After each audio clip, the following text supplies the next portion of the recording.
Happy Independence Day sa inyong lahat mga kabayan, mga ka-servant explorers, mga ka-OFW from all over the world. Welcome to our new video, new episode. And today, I'm going to discuss about one of the mandatory requirement na kailangan nating fill upan pauwi ng Pilipinas or kung kayo are departing from the Philippines going abroad. So, kailangan tong QR code na to para sa check-in counter at requirements ito. Mandatory requirements po ito mga kabayan. Ito yung tinatawag natin na e-travel pass. Okay? Pwede kayong mag-download nito sa Android phone or sa iPhone iOS. So, ang e-travel system ay ginagamit po ito mga kabayan as ating declaration ng ating details. Okay? Andyan yung flight details natin, andyan yung health declaration. Ginagamit ito ng Bureau of Immigration or ng ating government as a reference para po matrack nila lahat.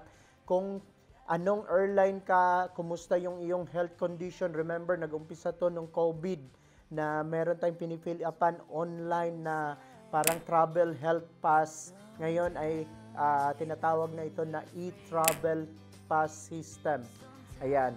Or e-travel system. Ginagamit ito for border control, health declaration, or para sa customs. Lahat ng details ng kailangan ng ating government, dito natin i-declare. And make sure na tama or accurate 100% lahat ng mga dineclare para hindi po tayo magka-problema in the future. Okay? Ito yung official website nito. Pwede tayong gumamit ng desktop, laptop natin, or pwede ring mag-download tayo and pwede tayong mag-apply using our mobile phones. So, ano ba yung kailangan nito? Pag after nating ma-fill upan, may ginawa kong video yung step by step po na procedure paano mag-apply ng e-travel since this is mandatory requirements palabas ng Pilipinas or pauwi ng Pilipinas sa mga OFW na gustong magbakasyon sa Pilipinas. Nako, kailangan po natin ito. Yung QR code, okay? It's either i-screenshot natin or i-print natin hard copy. It's either both of them. Kailangan po nating ipakita sa immigration or border control ng Pilipinas. Minsan hinahanap sa check-in counter. Okay, hindi po tayo makakalampas o hindi tayo makaka-check-in kung wala tayong e-travel na QR code. So, dapat maging aware tayo nito para iwas delay sa airport. Isang malaking question, okay? Kailangan bang magbayad pagkuha ng QR code or sa pag-apply nito? Mga kabayan, libre po ito. Wala pong bayad ang e-travel. Okay? Take note, kung merong website na nagli-link ng at naghihingi ng bayad, wag po ninyong sundin yon. Baka mas-scam lang tayo, kukunin lang yung credit card details natin. Okay? Klarong-klaro po sa website ng e-travel system.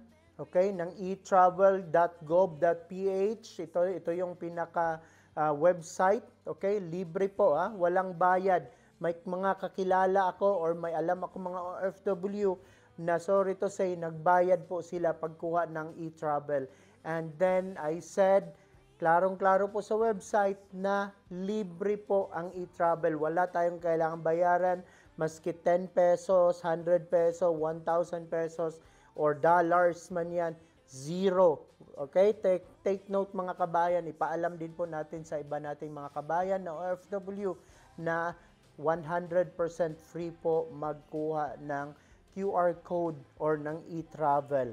Kailangan lang natin mag-download through our mobile app or desktop. So, nasabi ko yun kanina na kailangan natin gamitin ito using internet. Okay? Step by step, sundin natin, dapat accurate. Magto-turn red po yung hindi po siya magpo-proceed at makikita natin may mga red marks. That means hindi pa complete or may wrong information. So pag naka-green na po, ay tama po lahat, makaka-proceed tayo, makaka-download tayo ng QR code.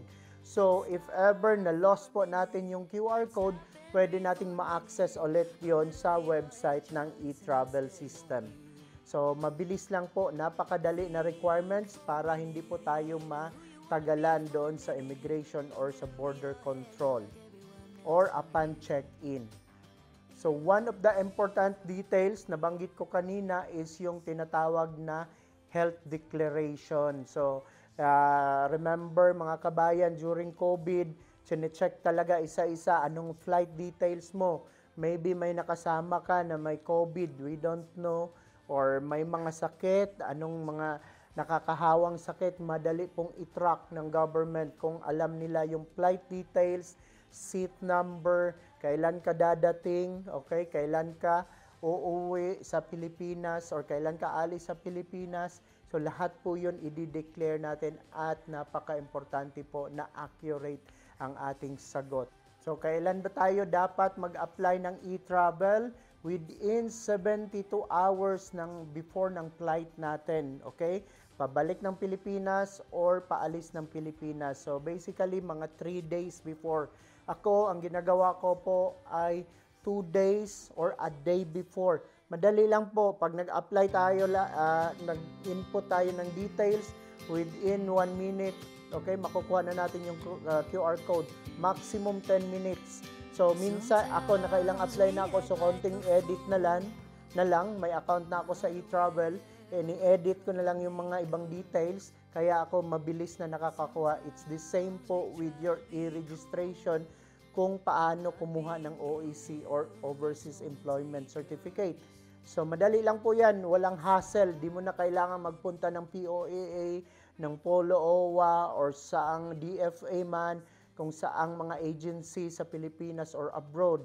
So, ma-access na po yun online at mabilis lang pong makuha. Remember, free of charge po, wala pong bayad. I-share natin tong content na to para sa ating mga ka-OFW, mga kabayan. So, dito sa channel namin, sa The Servant Explorers, marami po akong ginawang mga video para sa ating mga ka-OFW.